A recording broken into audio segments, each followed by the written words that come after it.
Buyer's Strategy Guide 2023-2024 is going to be our subject. And I'm going to use some numbers in here. Don't worry so much about the numbers that I'm telling you.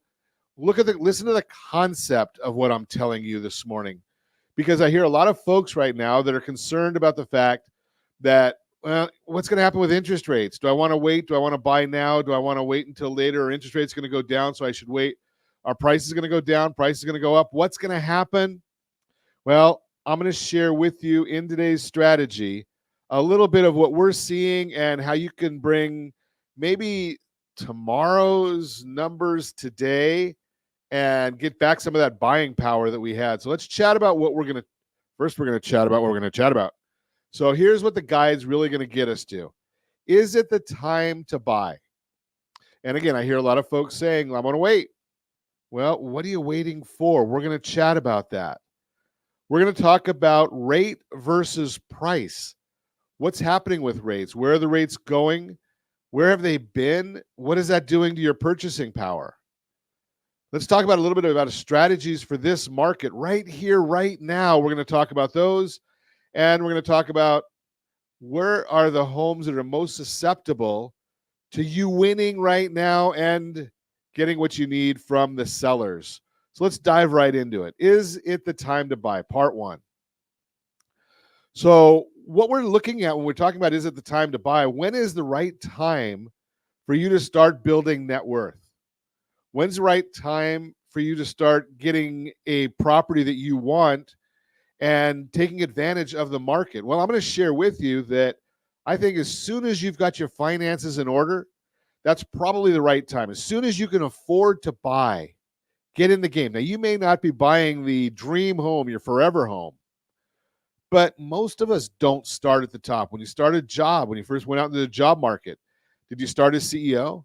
Or did you work your way up to wherever you are, wherever you wanted to go? When you're buying a house, are you starting out with that 4-bedroom pool home with a pool and a white picket fence? Probably not. What did your parents do? What did your grandparents do? So as soon as you can afford to, get in the game. Why? Because that's how you build equity. What is equity? So first off, every time you make a mortgage payment, part of your payment is going to paying principal, and part of your payment is going to paying the interest. This is on a traditional 30-year fixed rate, fully amortized loan. I know there's exotic products out there where they're interest only or neg am or things like that. We're talking about a traditional home, first-time home buyer or a move-up buyer, paying principal. So that's building some of your net worth. You're going to also have the property is going to appreciate. So when you take the appreciation and the principal together, that gives you the equity that you're building up over time. And we're going to take a look at this and see, what does that mean to you? What does the equity mean? How much equity are you going to grow over time? So let's just take a look at a scenario. And I know I'm going to use small numbers here, especially because we're in Southern California. I know part of our audience, these numbers will make sense for. Part of our audience, you're going to need to double these numbers. Some you might even need to triple the numbers. But let's just go small. We're looking at a $350,000 house. We're looking at a 3% down payment, and we're looking at 7.5% interest. Remember, don't pay attention to the exact interest rates because that's going to change over time. And by the time you see this while I'm recording it, while these numbers could be accurate, they may be totally different by the time you see it. The concepts will remain the same. So let's take a look at what happens 1 year out after we buy a house, $350,000 now, 3% down, 7.5% interest. And again, we're just going to look at an example here. Nothing is guaranteed. So over that amount of time, you're going to see we're going to pay that principal that I mentioned to you before. That principal is going to be $3,129 in this example. You're going to be paying appreciation. Now, again, the appreciation numbers vary, but I used 4.5%. Historic in Orange County, we talk about 5.35 over the last 63 years. We're looking at Riverside as 4 to 5%, San Bernardino 4 to 5%. So we used a 4.5% interest rate over time again. Well, in 1 year, that's going to give us on that $350,000 purchase, $15,750. So the equity in 1 year that you're going to have in that piece of property, add those two together, the principal paid plus the appreciation like we chatted about before, $19,879. When do you want to get started to having another $19,879? Again, using these hypothetical numbers. Now, one of the big issues is competition. And what we find is when mortgage rates went from 7 to 8%, that priced out 5 million households. 7 to 8%, 5 million households fell out of the market. Since 2021, 28 million households can no longer afford to buy a house because when the interest rates went up, their buying power went down. So you can see here on this chart, and again, this is according to John Burns research, that at 7%, there's 27 million households qualify to buy. And at 8%, 22 million, you can see there that difference is a 5 million household difference of how many households drop out of the market. And you can see again at 3%, 50 million households qualify. At 8%, 22 million. That gives us a difference of 28 million households fall out of the market. Now, again, just going back the other way, as interest rates go down, we're going to see, and it goes from 8% to 7%, we're going to see 5 million buyers come back into the market. 5 million. Now, what if you could circumvent that?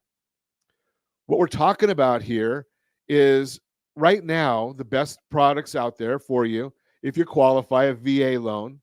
We've got FHA loans, down payment assistance loans, and these all go FTHB as first-time home buyers. So we're looking at all of these different scenarios as far as the competition. They're going to come back in the market because they can. What we want to do is give you a leg up. So let's take a look at part 2, rate versus price. And you've probably heard me if you've ever listened to me speak. I consistently talk about the idea that strategy beats rate always. Strategy beats rate always. So if we look at rates, February of 2022, rates were approximately 3.49% APR. $350,000 house, that gives us a payment, principal and interest, of $1,525. If we move up to June of 2022, remember that's when rates started doing their dramatic increase. June of 2022, 4 months later, 5.49%. Now we can only afford a $277,000 house if we qualify at $1,525 a month. September 2022, rates are at 6.49%. We're losing more buying power. $249,000 still gives us that same $1,525 is the principal and interest. So that you see how that continues to drop. And in 2023, 7.49%. And you can see our buying power drops to $225,000 to still maintain that $1,525 a month payment. We lost $125,000 in buying power, nearly 1/3 of our purchase power. So let's talk strategy. And this is what I really like doing, is talking strategy, showing folks how this works. So let's go back. We're still dealing with our $350,000 house. We did this with an FHA loan, 3.5% down, 339.5, 7.625 is the interest rate. We've got a payment all in $2,903.84. That's based on the current market where we're looking at right now. Now, you say, okay, well, I can't afford that $2,903, so I'm going to ask the seller to take a $20,000 haircut. May be able to do it. They may or may not do it. Keeping everything the same, 7.625 is still our interest rate. We're saving $142. That's your Starbucks budget this month. But no, it's not bad. But again, is that gonna really ring the bell? Is that what's going to help you the most? Maybe, maybe not. Let's look at what strategies we have to offer. So let's go back, and we're going to still come back, and we're going to bring in that same $350,000 purchase price. We already talked about all of this. $2,903 is our payment. Now let's go to strategy.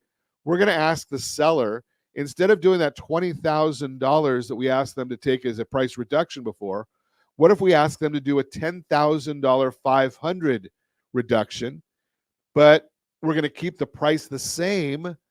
And again, $10,000 is we're going to ask them, And we're going to ask them to use that instead of giving us a price reduction of 20,000, do that as a buy down, to buy down the interest rate to 6.125. Now, if you look at this, we're looking at $340 a month saved. This is a permanent buy down. Now, I know you're probably hearing, and I'm going to put a description on our site of different types of buy downs. But I don't like the 3-2-1 buy down or the 2-1 buy down, basically because number one, I can't qualify you using those numbers. On this case, this is a permanent buy down to 6.125. You can see that right over here. 6.125, 30 years fixed. That's going to bring the payment down to $2563.72.